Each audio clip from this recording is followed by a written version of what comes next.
ప్రతి సంవత్సరం ఒక రోజు వస్తుంది. ఆ రోజు చాలా మంది బంగారం కొంటారు. ఎందుకంటే ఈ రోజు బంగారం కొంటే మంచిదని చాలా మంది నమ్మకం.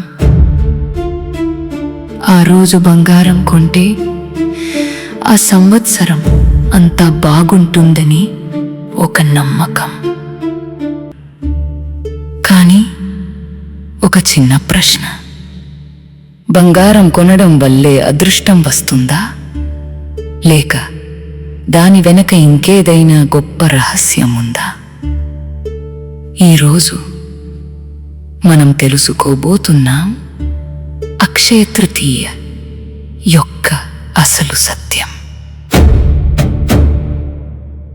ఒక చిన్న గ్రామంలో రాము అనే వ్యక్తి తన కుటుంబంతో జీవిస్తున్నాడు.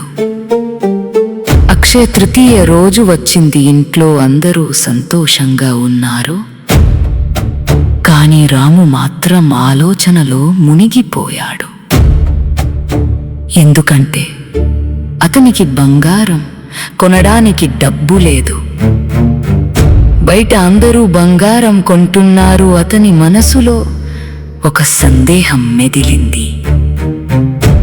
ఈ రోజు బంగారం కొనలేకపోతే నా జీవితం మారదా? ఆలోచనలో ఉన్న రాము ఒక ఆలయానికి వెళ్ళాడు.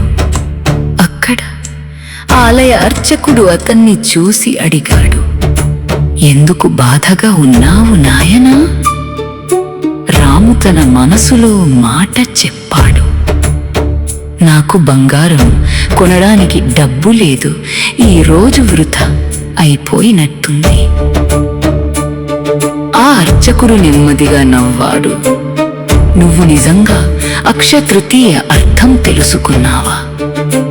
అక్షయ అంటే ఎప్పటికీ తగ్గిపోని దానం, ఎప్పటికీ పెరుగుతూనే ఉండే ఫలితం. ఈరోజు ముఖ్యమైనది బంగారం కొనడం కాదు, మంచి పని మొదలు పెట్టడం.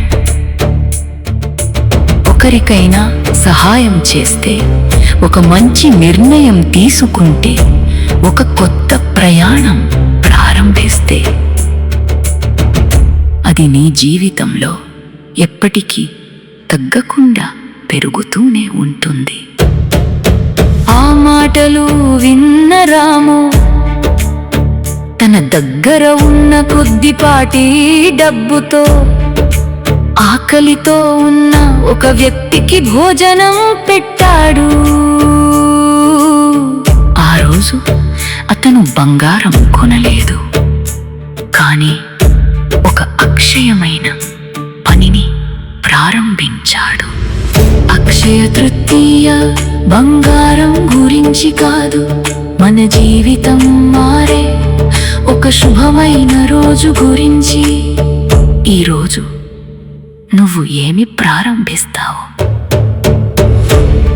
గుర్తుపెట్టుకో, బంగారం కొనడం అదృష్టం కాదు, మంచి పని ప్రారంభించడమే నిజమైన